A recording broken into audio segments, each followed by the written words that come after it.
So hello everyone, আমি দীপশিখা। আপনারা দেখছেন এক্সপ্লোর অ্যান্ড ট্যুর, আমার নতুন ব্লগ মায়াপুর ব্লগ। তো আপনাদের এই ব্লগের মাধ্যমে আমি সব কিছুই বলবো, কিভাবে মায়াপুরে আসবেন, কোথায় থাকবেন, কত খরচ হবে, কীরকম কী বা মানে কতদিন থাকলে কীরকম খরচ হতে পারে, কি খাওয়া দাওয়া, তারপরে কোথায় কোন জায়গায় ঘুরতে পারবেন, কেমন বাজেট পড়বে। আমি আমার ফ্যামিলির সাথে এসেছিলাম, মানে আমার বাবা মার সাথে এসেছিলাম।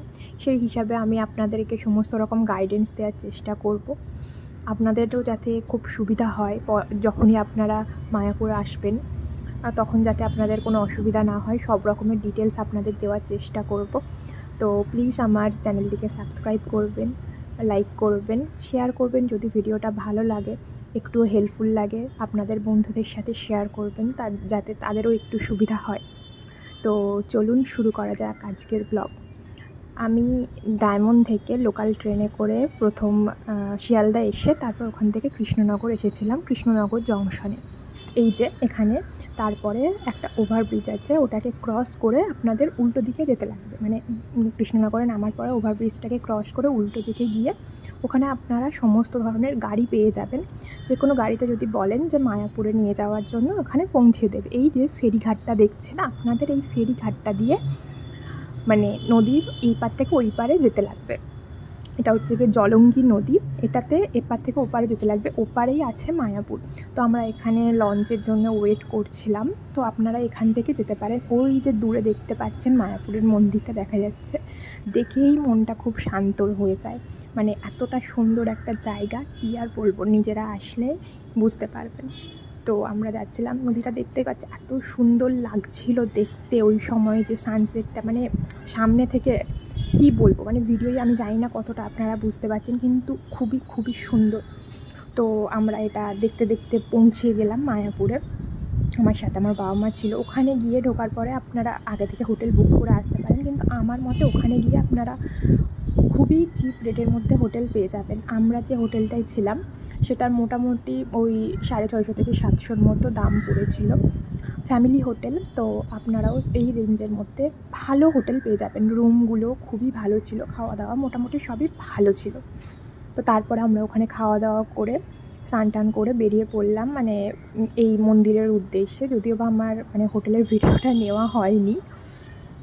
তো আমরা এই যে মন্দিরের দিকে যাচ্ছি এখন, আপনাদের মন্দিরের ভিতরে দেখাবো সমস্তটা।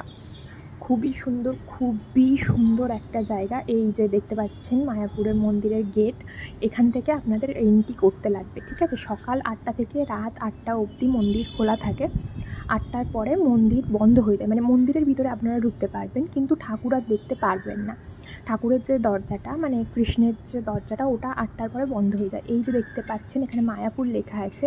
এখানে মানে একটা মুভি টাইপের হয় আর কি, কৃষ্ণের মানে সারা জীবনের যে জিনিসগুলো সেগুলো মানে একটা মুভির মাধ্যমে এখানে দেখানো হয়। এই যে দেখতে পাচ্ছেন মায়াপুরের মন্দিরটা, এটা এখনও তৈরি হচ্ছে, পুরোপুরি তৈরি হয়নি। ওদিকে আর একটা আছে পদ্ম মন্দির, এটাও খুবই সুন্দর। তো আপনারা দেখতে থাকুন কতটা সুন্দর এটা লাগছে। তো আমি এখানে ঘুরছিলাম আর কি, সব কিছু দেখছিলাম। এর ভিতরেও প্রচুর দোকান আছে, আপনারা আপনাদের ফ্যামিলির জন্য কেনাকাটি করতে পারেন। তারপরে মানে খাবার দোকান আছে, মানে খাবার বলতে মিষ্টি, তারপরে লস্যি আসে, এগুলোর দোকান পেয়ে যাবেন। এগুলো আপনারা এখান থেকে নিতে পারেন। খুবই পরিষ্কার পরিচ্ছন্ন একটা জায়গা, এত একটা পজিটিভ ভাইবস আছে এই জায়গাটার মধ্যে। মানে আপনি গেলেই আপনার মনটা যে এতটা ভালো হয়ে যাবে, মানে আপনারা না গেলে আপনারা বুঝতে পারবেন না। তো আমরা হচ্ছে কি পুরো মন্দিরটাকে ঘুরে দেখছিলাম। আমরা হচ্ছে কি ওখান থেকে দুপুরবেলা ভোগ নিয়েছিলাম। আপনাদেরকে বলে দিই, মানে আপনাদেরকে কুপন কাটতে লাগবে, ঠিক আছে। ভোগ দেওয়ার ঠিক 2-3 ঘন্টা আগে আপনাদের কুপনটা নিয়ে নিতে লাগবে, তাহলে সেই অনুযায়ী আপনারা ভোগটা পেয়ে যাবেন। আমরা যখন গিয়েছিলাম তখন ছিল অন্নকূট, যেটার জন্য ওখানে মানে এমনি সবাইকে খাবার দিচ্ছিল, আমাদের কোনো কুপন কাটতে হয়নি। কিন্তু মানে বহুত বড় একটা লাইন দিয়ে আমাদের হচ্ছে যে মানে ভোগটা নিতে হয়েছিল। আমি ওইটার একটা ক্লিপ আপনাদের সাথে শেয়ার করব। তো দেখতেই পাচ্ছেন, তো দেখুন মানে এই যে লাইনটা পুরোটা দিয়ে, মানে ভোগের লাইন আর কি। ভোগটাও খুবই ভালো ছিল, মানে খুবই টেস্টি ছিল। তো আমরা এখানে ভোগ নেওয়ার পরে ওখান থেকে আমরা বেরিয়ে এলাম আর মানে পিছনের দিকে মন্দিরে যাওয়ার জন্য। তো এই যে মন্দিরটা দেখতে পাচ্ছেন এটা হচ্ছে পদ্ম মন্দির, এটাও খুবই সুন্দর। এখান থেকে আমরা ঘুরে তারপর পিছনের দিকটাই যাব, মানে পিছনের দিকে এখানেও আপনারা রুম রেন্টে নিতে পারেন।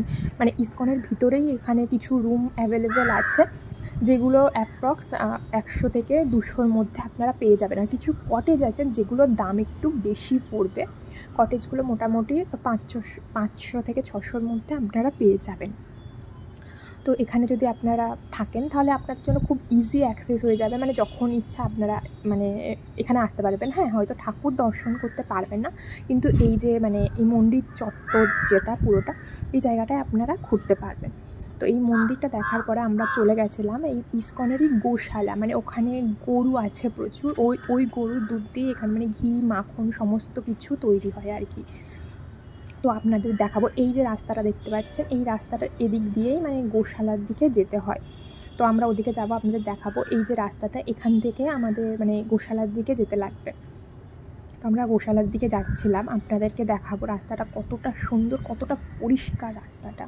মানে দেখে মনেই হচ্ছে না যে মানে কি বলবো, এত লোকের এখানে সমাগম আছে, তো তার সত্ত্বেও এত পরিষ্কার পরিচ্ছন্ন রাস্তাঘাট। মানে আপনারা আসলেই আপনারা বুঝতে পারবেন যে কতটা পরিষ্কার পরিচ্ছন্ন।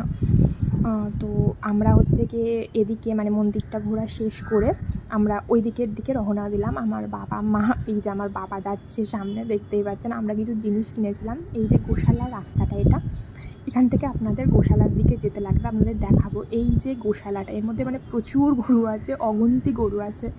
আমার মা হচ্ছে গরুগুলোকে খাবার দিচ্ছিল, তারপরে গরুগুলোর থেকে আশীর্বাদ নিচ্ছিল, দেখতেই পাচ্ছেন। তো লাস্টে আপনাদেরকে দেখিয়ে দেব মানে এই যে কৃষ্ণের মূর্তিটা, যেটা আর কি মানে ঠাকুর ভগবানটাকে, যদিও বা সেখানে হচ্ছে কি মোবাইল অ্যালাউ করে না। আমি বাইরে থেকে একটা ছোট্ট ক্লিপ নেওয়ার চেষ্টা করেছিলাম, সেটাই আপনাদের সাথে দেখাবো।